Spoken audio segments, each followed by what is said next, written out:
Hi.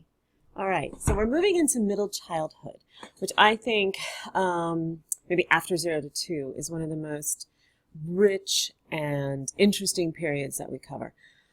These are our kids from 6 to 11. So these are very much our elementary school kids. So just like with with 2 to 6, we think about what are kids doing in this time period, in this 6 to 11 time period. Well, the big thing they're doing is school.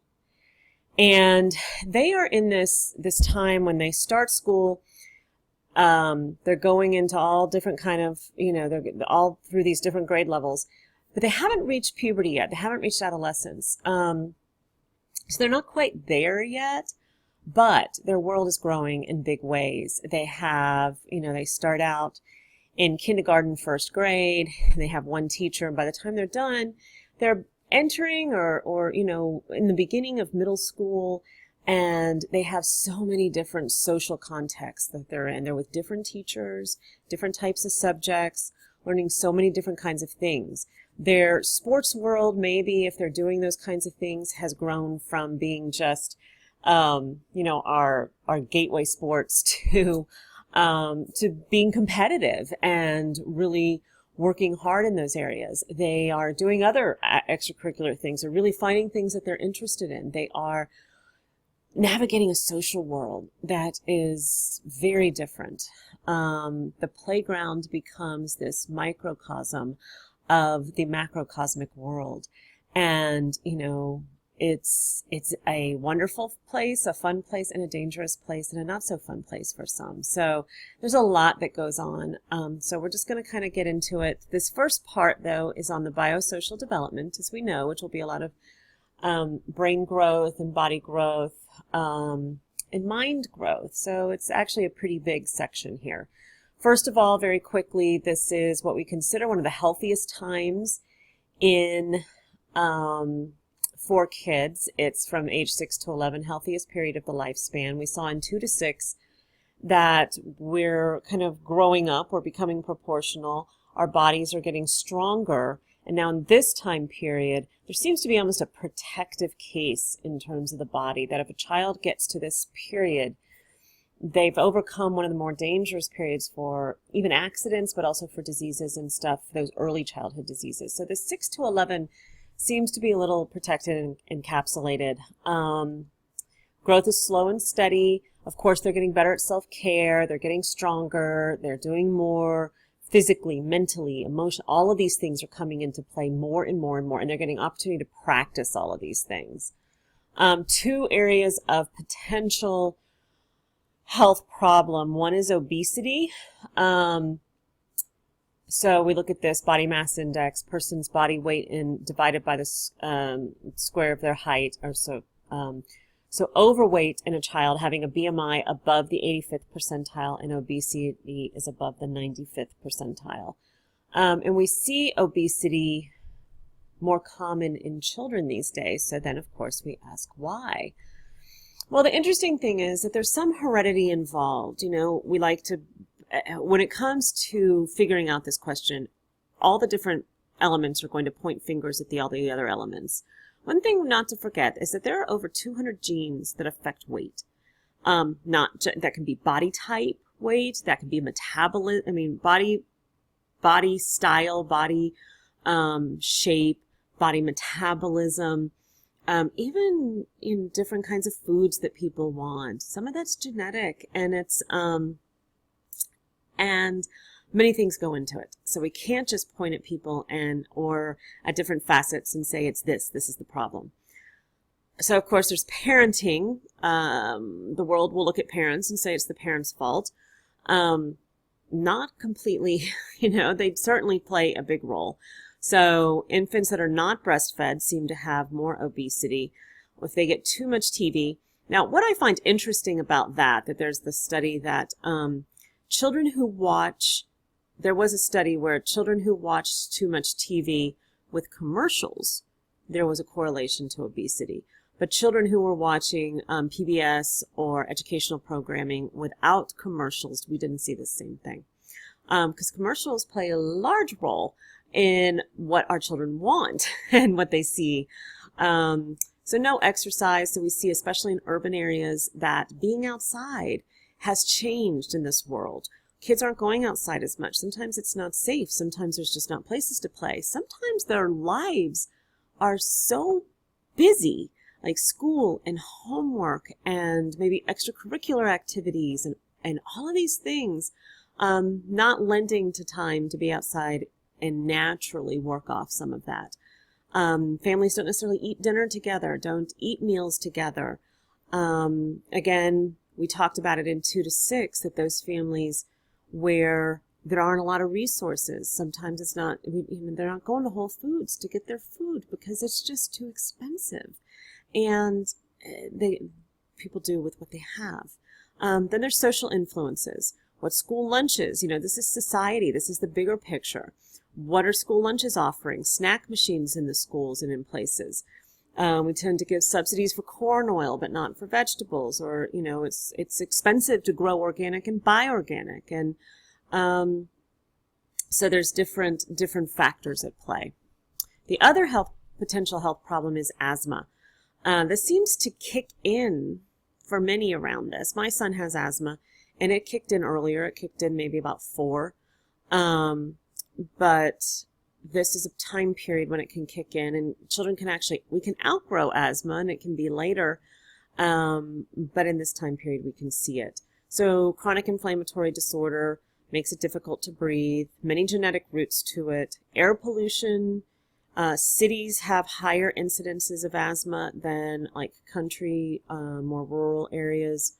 Some experts suggest a hygiene hypothesis, saying basically that we're too clean, because we see more asthma, again, in more of our industrialized and progressive cities and so forth, that we have Purell on hand at all times. We don't let ourselves get germs on us. We wash our hands constantly. And so then when the body comes into contact with germs, or, which asthma is often exasperated through infection and allergies and so forth. And if we don't come into contact, when the body doesn't come into contact with germs, it doesn't know how to fight them off. This is how it learns to fight them off, especially in the early years. Children who are exposed have stronger immunities. Stress also wreaks havoc on our immune systems. And as our children and our teens become more and more stressed out, this can play a role as well.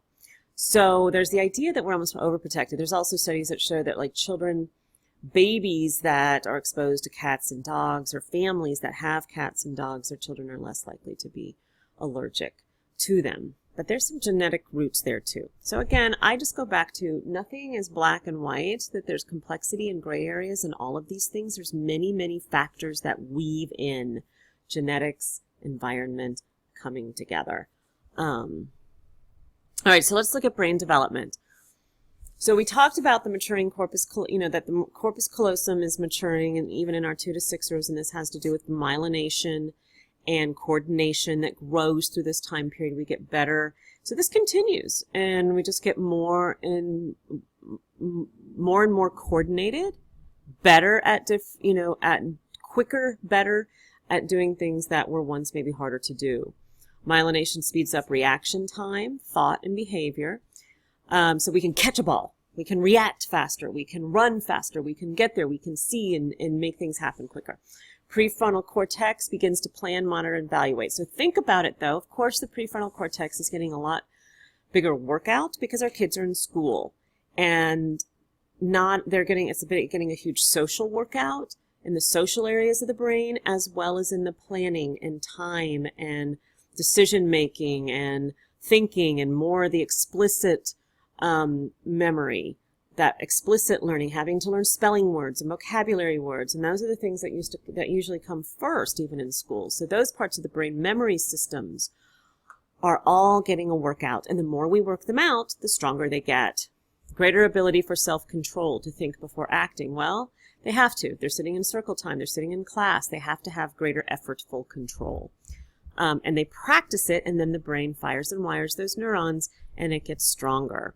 So reaction time is that time it takes to respond. physically or cognitively, to bring up information in our mind, to recall information, as well as I said, in sports or in whatever, to react to something, to tie our shoe quicker. Things become more automatic.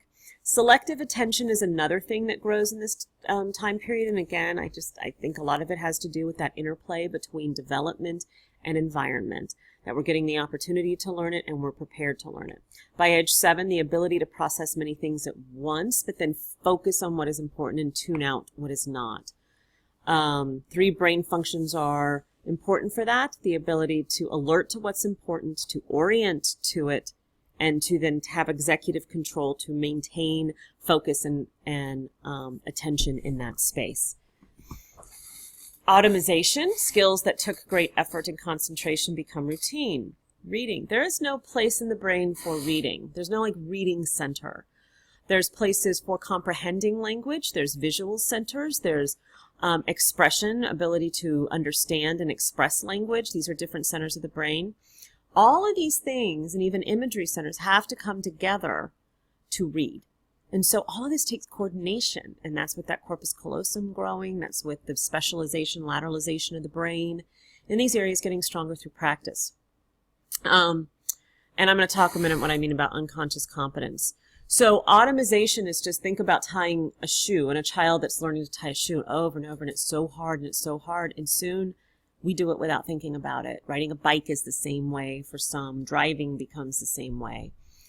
So this isn't in the book, but you can think about this in terms of there's 4 stages of competence, 4 stages of learning really any kind of skill. Unconscious incompetence means that we don't know what we don't know. It's not even part of our understanding. So a child, before they even know what riding a bike is or playing an instrument, they've never even seen that instrument before. Well, then it's out of their range of consciousness. So they're unconsciously incompetent about it. They don't know what it is, and they don't care, and they're no good at it. Once it comes into our consciousness and we have an opportunity to try it, we usually start out as consciously incompetent. We realize what we don't know about it. So a child who's learning to read, when reading wasn't, they didn't know anything, now they're trying, and it's not coming easy. They know about it, but they realize it's hard or they can't do it. The same, or they're struggling with it, or they don't know this word.